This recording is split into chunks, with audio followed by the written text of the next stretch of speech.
perolehan hak atas tanah dan bangunan diatur di dalam Undang-Undang Nomor 1 Tahun 2022 Pasal 44 tentang hubungan keuangan antara pemerintah pusat dan pemerintah daerah (HKPD), mencabut Undang-Undang Nomor 28 Tahun 2009 tentang pajak daerah dan retribusi daerah, dan Undang-Undang Nomor 33 Tahun 2004 tentang perimbangan. Bea perolehan hak atas tanah dan bangunan (BPHTB) adalah pajak atas perolehan hak atas tanah dan atau bangunan.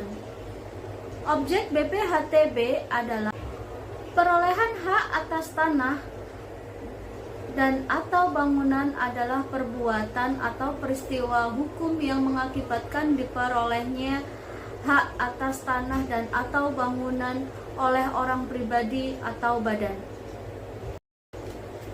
Hak atas tanah dan atau bangunan adalah hak atas tanah termasuk hak pengelolaan beserta bangunan di atasnya, sebagaimana dimaksud dalam undang-undang di bidang pertanahan dan bangunan. Objek dan subjek BPHTB.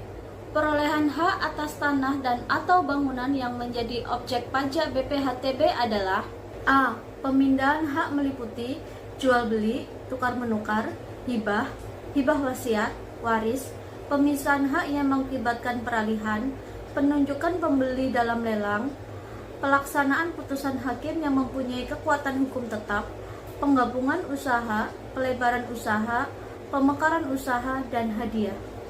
B. Pemberian hak baru karena kelanjutan pelepasan hak atau di luar pelepasan hak. Subjek pajak BPHTB adalah orang pribadi atau badan yang memperoleh hak atas tanah dan atau bangunan. Wajib pajak BPHTB adalah orang pribadi atau badan yang memperoleh hak atas tanah dan atau bangunan.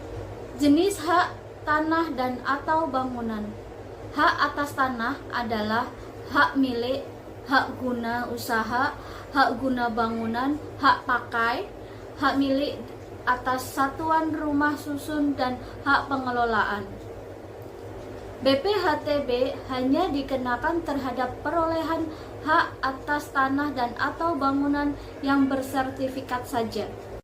Hak milik adalah hak turun-temurun, terkuat, dan terpenuh yang didapat dipunyai orang pribadi atau badan-badan hukum tertentu yang ditetapkan oleh pemerintah.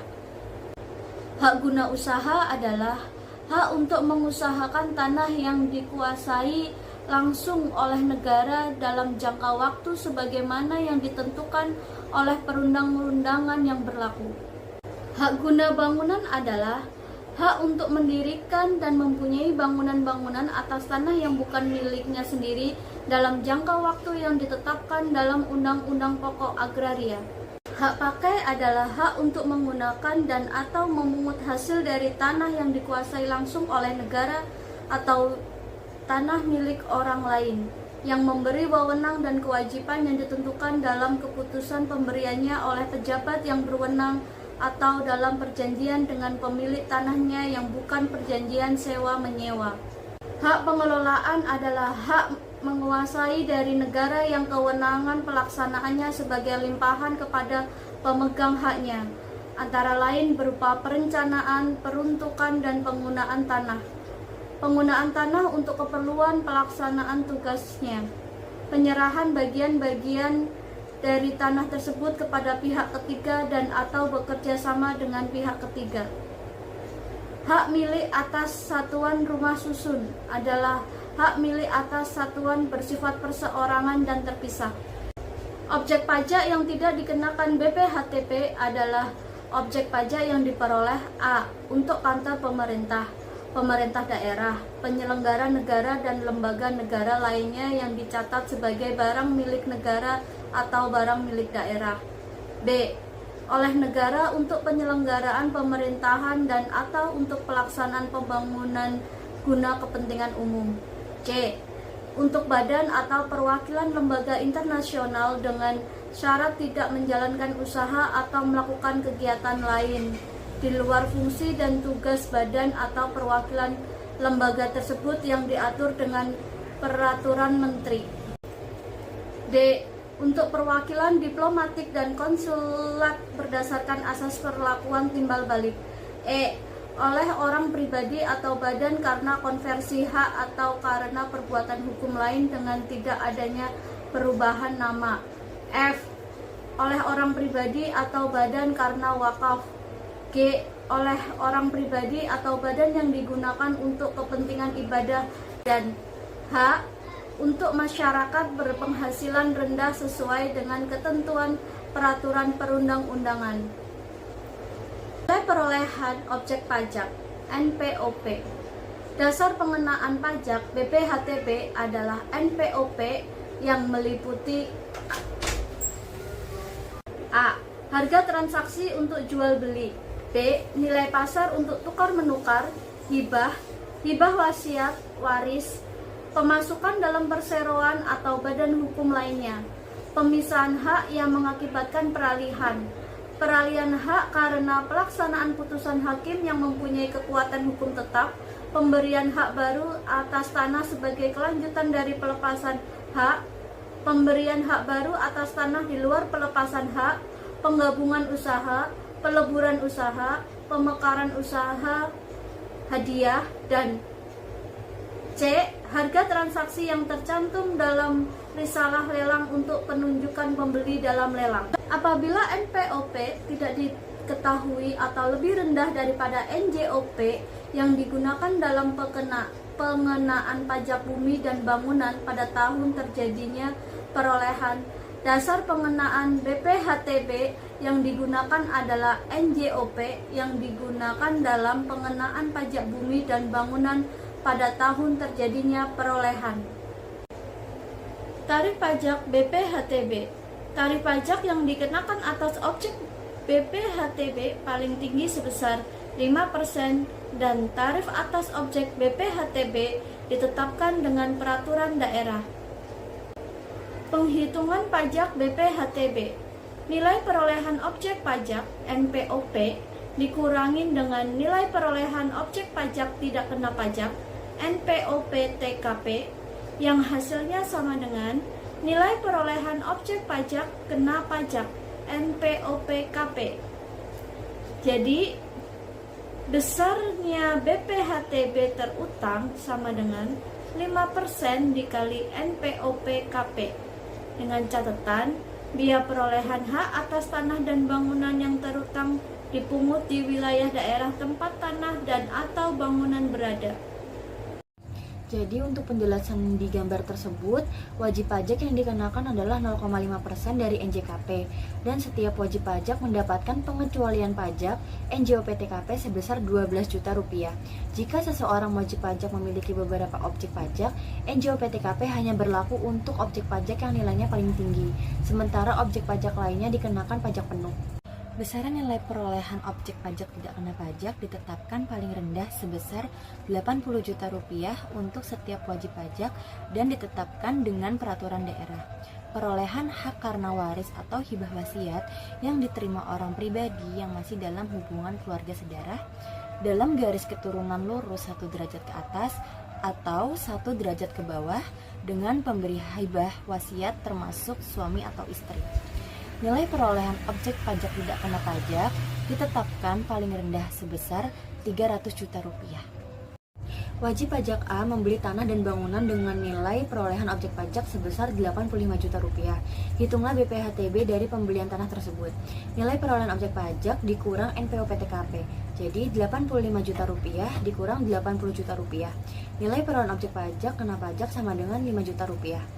Nilai perolehan objek pajak kena pajak sama dengan 5 juta rupiah, pajak yang terutang sama dengan 5% dikali 500 juta rupiah sama dengan 250 ribu rupiah.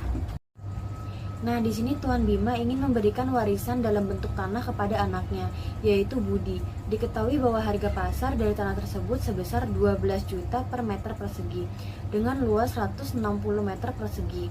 NJOP tanah di daerah tersebut adalah 10 juta per meter persegi. NPOP TKP yang berlaku sebesar 300 juta rupiah. Dari contoh tersebut, nilai perolehan lebih besar dari NJOP. Dengan begitu, dasar pengenaan pajak yang digunakan untuk perhitungan yaitu nilai perolehan. BPHTB sama dengan 5% dikali Rp1.920.000 dikurang Rp300.000.000 sama dengan Rp81.000.000. BPHTB selanjutnya ada tertibnya pajak biaya perolehan hak atas tanah dan bangunan ditetapkan. Yang pertama, pada tanggal dibuat dan ditandatanganinya perjanjian pernyataan jual beli. Yang kedua, pada tanggal dibuat dan ditandatanganinya akte untuk tukar menukar, hibah wasiat, pemasukan dan perseroan atau badan hukum lainnya. Pemisahan hak yang mengakibatkan peralihan, penggabungan usaha, peleburan usaha, pemakaran usaha, dan hadiah.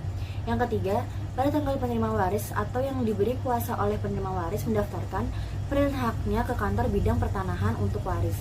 Yang keempat, pada tanggal putusan pengadilan yang mempunyai kekuatan hukum yang tetap untuk putusan hakim. Yang kelima, pada tanggal diterbitkannya surat keputusan pemberian hak untuk pemberian hak baru atas tanah sebagai kelanjutan dari pelepasan hak.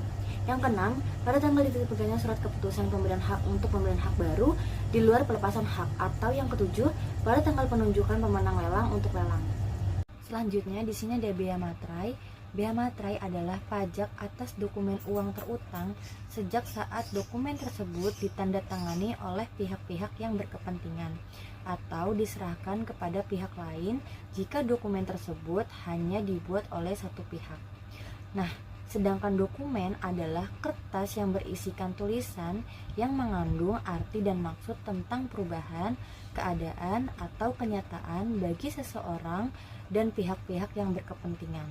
Perubahan kebijakan mengenai penggunaan bea materai diatur dalam Undang-Undang Nomor 10 Tahun 2020 Pasal 5 tentang bea materai elektronik yang mulai berlaku tahun 2021.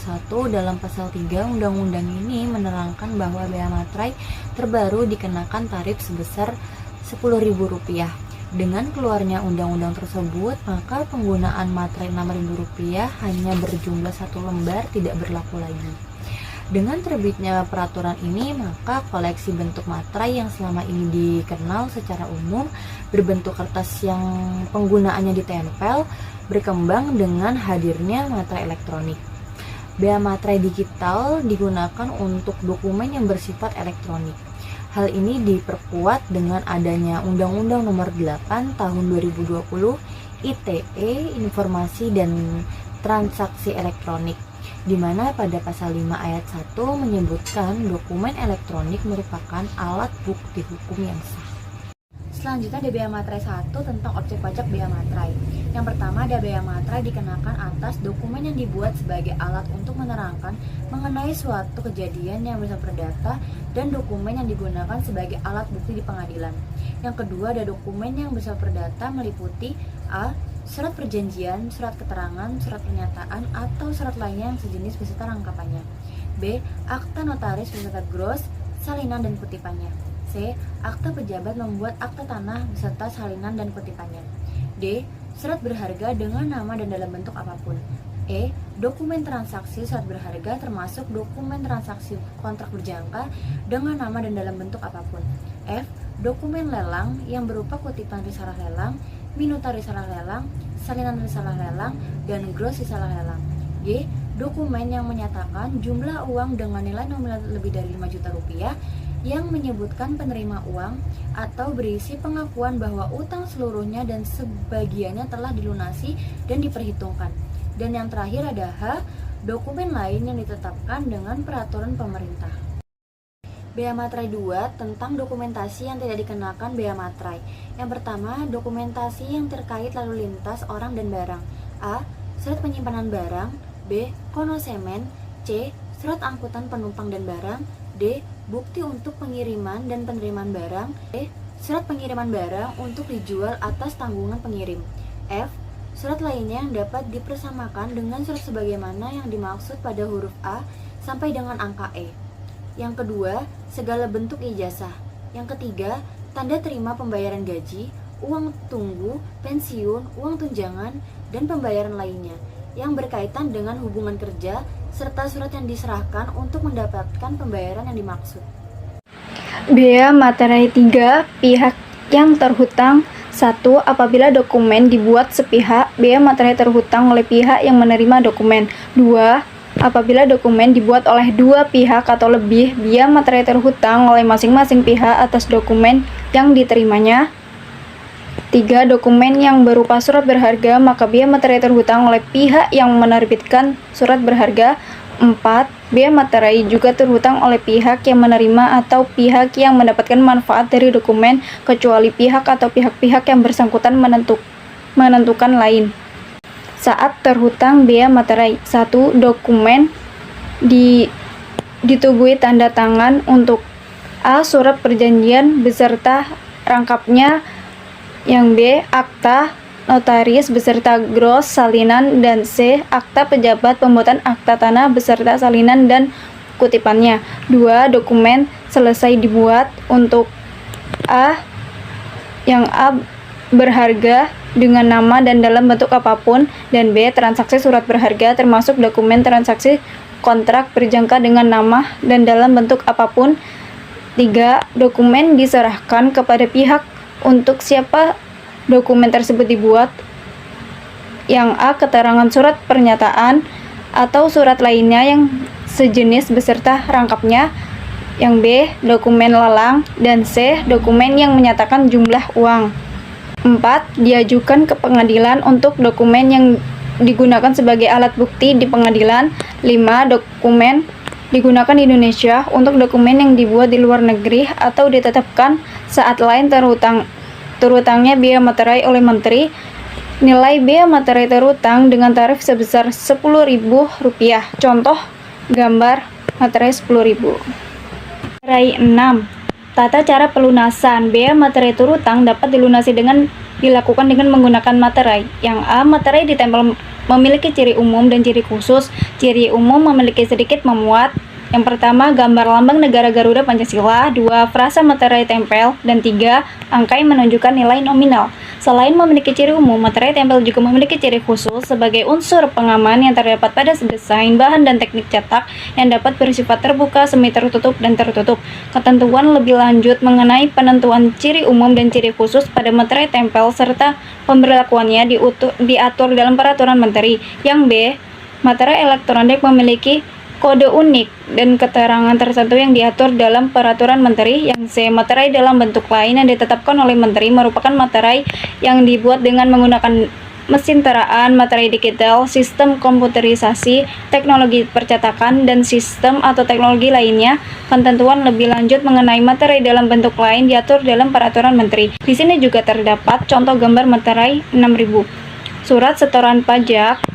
Pembayaran biaya materai juga dapat dilakukan dengan menggunakan surat setoran pajak. Dalam hal mekanisme pembayaran biaya materai dengan menggunakan materai dianggap tidak efisien atau bahkan tidak dimungkinkan. Misalnya, untuk dokumen yang akan digunakan sebagai alat bukti di pengadilan dapat jumlah besar yang pembayarannya melalui pemateraian, kemudian sebagaimana diatur dalam undang-undang ini.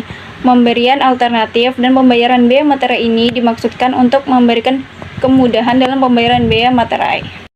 Biaya materai 7.